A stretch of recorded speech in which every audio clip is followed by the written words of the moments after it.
सो hey everyone, कैसे हो आप लोग। सो बेसिकली एपिसोड 4 के स्टार्टिंग में क्या होता है कि हम नॉर्मन को देखते हैं जो कि एक बैग में एक रोप रखता है और उसे बेड के नीचे छुपा देता है। जिसके बाद क्या होता है कि सीन शिफ्ट होता है और हम देखते हैं सिस्टर क्रोन और इजाबेला को। दोनों आपस में बात करे रहते हैं और इजाबेला सिस्टर क्रोन को बता रही रहती है कि लगता है तुम यहाँ पे काफी ज्यादा एंजॉय कर रही हो, बच्चों के साथ बहुत घुल मिल गई हो, क्या तुम्हें ये जगह पसंद आ रहा है। जहाँ पे सिस्टर क्रोन थोड़ी सी डरी हुई और घबरा के बोलती है कि हाँ, मैं यहाँ पे एंजॉय कर रही हूँ और यहाँ पे बच्चे लोग भी काफी अच्छे हैं, वो काफी स्मार्ट हैं। जिसके बाद इजाबेला बोलती है कि हाँ, बच्चे लोग तो काफी अच्छे हैं, ये तो मुझे पहले से पता है, लेकिन याद रखना तुम एक असिस्टेंट हो, तुम्हें सिर्फ बच्चों के ऊपर ध्यान रखना है और उन लोगों के साथ तो कुछ छेड़छानी करना भी मत। तुम्हें सिर्फ मेरे प्रोडक्ट की देख रेख करना है और कुछ नहीं। और ये जानने की थोड़ी सी भी कोशिश मत करना कि कौन से बच्चे को ये पता है हमारे प्लान के बारे में। तुम्हें सिर्फ अपना काम करना है, अपनी रिस्पॉन्सिबिलिटी निभानी है। और अगर तुम मेरी बात नहीं सुनी ना तो समझ जाओ कि क्या करूंगी मैं। तुम मुझे बहुत अच्छे से ही जानती होंगी, है ना। तो सिस्टर क्रोन बोलती है कि ऐसी बात नहीं है, आप गलत समझ रहे हो। तो बोलती है तुम मुझे जानती हो मैं कितनी अच्छी इंसान हूँ, क्या गलत क्या सही वो सब मैं जानती हूँ। नेक्स्ट टाइम से कुछ गलत नहीं होना चाहिए, ठीक है। जिसके बाद क्या होता है कि सिस्टर क्रोन डोर बंद करके अपने कमरे में चली जाती है और वहाँ पे उस डॉल के ऊपर काफी ज्यादा गुस्सा उतारती है और उसको मारती रहती है उस डॉल को और बोलती है इजाबेला देख लेना, मैं भी तुम्हारी हालत एकदम ऐसी ही करने वाली हूँ, थोड़ा सा संभल के रहना। एंड देन सीन चेंज हो जाता है जहाँ पे हम लोग एमा, नॉर्मन और इन तीनों को देखते हैं कपड़ा सुखाते हुए। जहाँ पे नॉर्मन बोलता है कि एमा, क्या हो कि हम लोग टैग गेम टीम वर्क के साथ खेले, इससे हम लोग के लिए काफी ज्यादा इजी हो सकता है।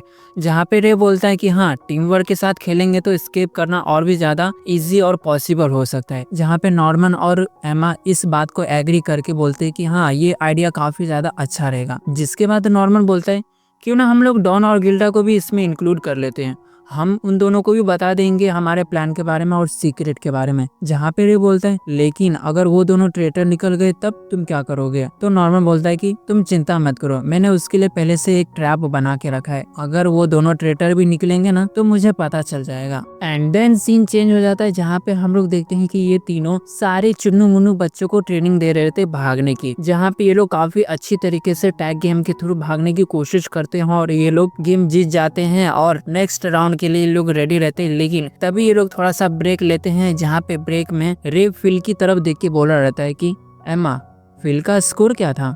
जहाँ पे एमा बोलती है कि फिल का स्कोर तो अराउंड शायद से 203 था। तब यहाँ पे रे बोलता है कि एकदम परफेक्टली, इससे पहले भी सिस्टर क्रोन के साथ हम लोग गेम खेले थे तो फिल काफी देर तक टिका रहा और इस बार भी गेम में ये ज्यादा देर तक टिका रहा, एकदम परफेक्ट स्कोर है। और हमेशा फिल ना तुम दोनों की तरफ घूर के देखता ही रहता है, नजर रखता रहता है, मुझे तो शक हो रहा है उसी के ऊपर। तब उसके बाद एमा फिल की तरफ देख के सोच रही रहती है कि क्या ये ट्रेटर हो सकता है। तभी वहाँ पे उसका सर दर्द करने लगता है और बोलती कि बिल्कुल भी नहीं, मैं अपने फैमिली वालों के ऊपर थोड़ा सा भी डाउट नहीं कर सकती हूँ।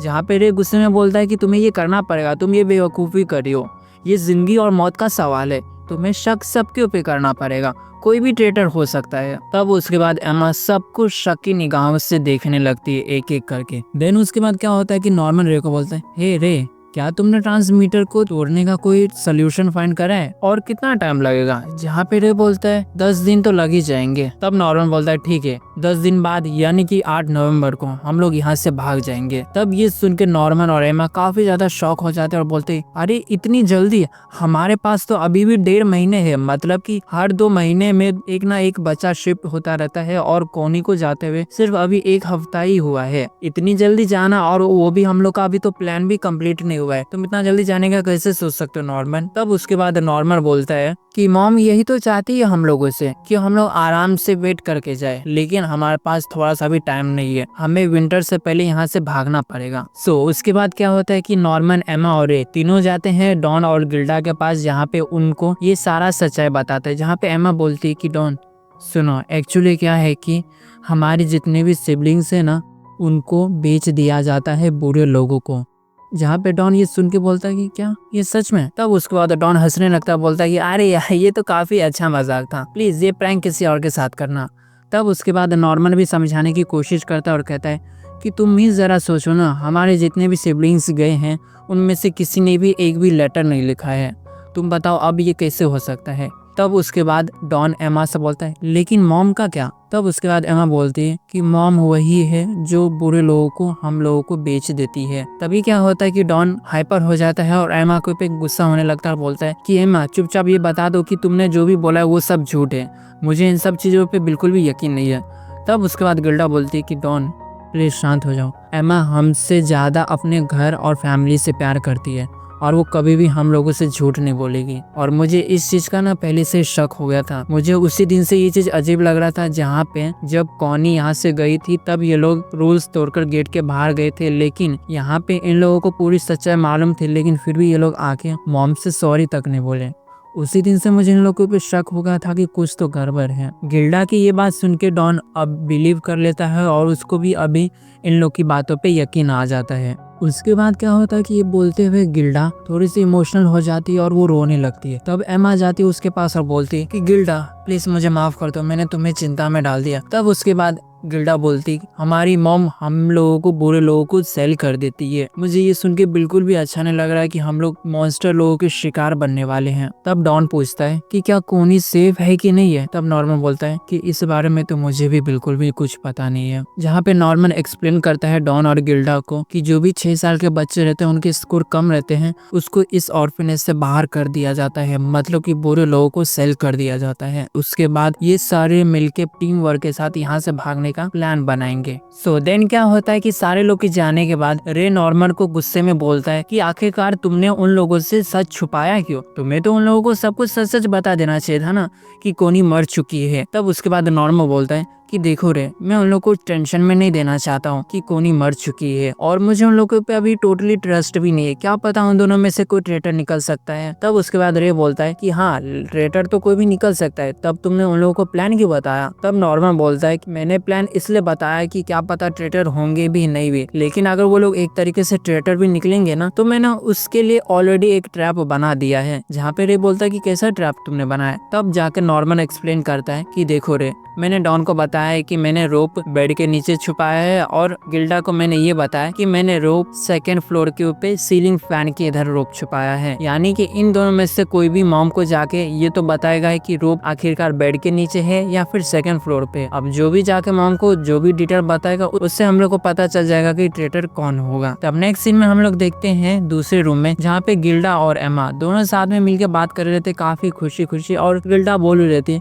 कि मैं काफी ज्यादा खुश हूँ कि मैं तुमसे इस तरीके से बात कर पा रही हूँ, वरना पहले मुझे बहुत डर डर से रहना पड़ता था। एमा मैं चाहती हूँ कि मैं तुम्हारे साथ हमेशा ऐसे ही हंसी खुशी से हम लोग साथ में रहे। उसके बाद क्या होता है कि रात का सीन आता है जहाँ पे हम लोग देखते हैं गिल्डा सडनली उठ चुकी है और चश्मा पहन के उठ के कहीं पे जा रही रहती है। ये चीज एमा को पता चल जाता है और एमा करती है उसका पीछा। उसके बाद हम लोग देखते हैं कि मॉम अपने कमरे में बैठी रहती है। वहाँ पे उनके दरवाजे के नीचे किसी ने एक लेटर छोड़ा है, जहाँ पे मॉम वो लेटर पढ़ती और बोलती कि ओ मतलब कि रोप नॉर्मन के बेड के नीचे छुपाए, thank you so much. Then उसके बाद क्या होता है कि गिल्डा जाती है सिस्टर क्रोन के कमरे में, जहाँ पे सिस्टर क्रोन उसका वेलकम करती है और बोलती कि तुम्हारा स्वागत है, बताओ वो सब कुछ जो तुम जानती हो। एमा ये सब कुछ छुपके से सुन रही रहती है और गिल्डा बहुत कोशिश करती है सिस्टर क्रोन को सब कुछ सच बताने की, लेकिन काफी सोचने के बाद गिल्डा बोलती है कि मेरे दिमाग में इस वक्त कुछ भी नहीं चल रहा है और आप बिल्कुल भी चिंता मत करिए। आपने हमारे बारे में सोचा ना वो अब बहुत अच्छा था, लेकिन मैं सच बताऊं तो हम लोग के यहाँ पे अभी सब कुछ नॉर्मल है और मैं बिल्कुल ठीक हूँ,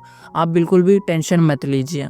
तब सिस्टर क्रोन बोलती है कि अरे मुझे लगा था तुम्हें टेंशन होगी, इसलिए मैं सोची तुम मुझे बता सकते हो जिससे मैं तुम्हारी हेल्प करूंगी। ये बोलने के बाद गिल्डा जस्ट जारी रहती, तभी सिस्टर को रोक लेती और बोलती कि एमा ने लगता है कि तुम्हें सब कुछ बता दिया है और तुम्हें बोला है कि बताने के लिए नहीं। मुझे पता है तुम डर रही हो, तुम चिंता मत करो, मैं तुम्हें पनिशमेंट बिल्कुल भी नहीं दूंगी, तुम मुझे बता दो जो भी सब कुछ सच है। तब उसके बाद गिल्डा जोर से चिल्ला के बोलते कि कुछ भी ऐसा वैसा नहीं है, चुपचाप आप अपना काम करिए और मुझे भी अपना काम करने दीजिए और मैं एकदम बिल्कुल नॉर्मल हूँ, आप यहाँ से चले जा सकते हैं, मैं भी जा रही हूँ, ओके ठीक है बाय। तब सिस्टर क्रोन बोलती अच्छा चलो ठीक है कोई बात नहीं, लगता है ये मेरी मिसअंडरस्टैंडिंग होगी, मुझे माफ कर देना, ठीक है कोई बात नहीं, तुम जाओ रिलैक्स। तो जैसे गिल्डा जारी रहती है तो सिस्टर क्रोन गिल्डा के कान में बोलती है कि अगर तुम्हें कभी भी लगे ना कि एमा तुमसे झूठ बोल रही है तो मेरे पास आके सब कुछ सच बोल सकती हो, टेंशन मत लेना।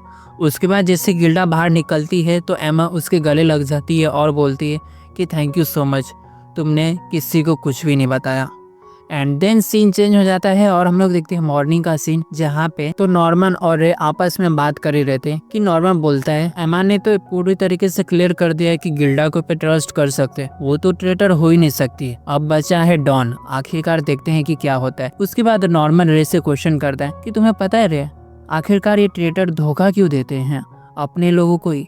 तो रे बोलता है शायद इसलिए, शायद हो सकता है कि उन्हें यहाँ से बचने का मौका मिल सके। सो उसके बाद क्या होता है कि हमें रात का सीन दिखाया जाता है, जहाँ पे एमा और नॉर्मन आपस में बात कर रहते हैं और नॉर्मन बोलता है कि तुम इमेजिन करो कि जो ट्रेटर है वो हम लोग में से कोई एक है और वो डीमंस के साथ मिलकर हम सभी को धोखा दे रहा है, और जब हम लोग यहाँ से भाग रहे हैं तो वो हम लोग के साथ आना नहीं चाहता है, तो उस टाइम पे क्या करोगे? तो एमा बोलती है कि उस टाइम पे तो मैं भी उसे बोलूंगी कि तुम भी हमारे साथ चलो। तो उसके बाद नॉर्मन बोलता है कि अगर वो जाना नहीं चाहता होगा तो? तब एमा बोलती है फिर भी मैं उसे जबरदस्ती लेके जाऊंगी, कैसे भी करके हम सभी लोग फैमिली है और मैं किसी एक को अकेला नहीं छोड़ सकती हूँ मुसीबत में, मैं सबके ऊपर टोटली बिलीव करती हूँ। सो उसके बाद हम लोग दूसरी तरफ देखते हैं, जहाँ पे रे और नॉर्मन दोनों जगह से रोप को कलेक्ट कर रहे रहते हैं। वहाँ पे नॉर्मन रे को बोलता है कि रे क्या मैं तुमसे एक बात बोलूं? तो रे अपनी आंखें उधर उधर करता है और बोलता है कि हाँ कहो ना, क्या बात है? तो उसके बाद नॉर्मन बोलता है कि एक्चुअली में ट्रेटर तुम ही हो, वो दोनों तो बिल्कुल भी नहीं है। सो इसी के साथ हमारा ये एपिसोड एंड हो जाता है।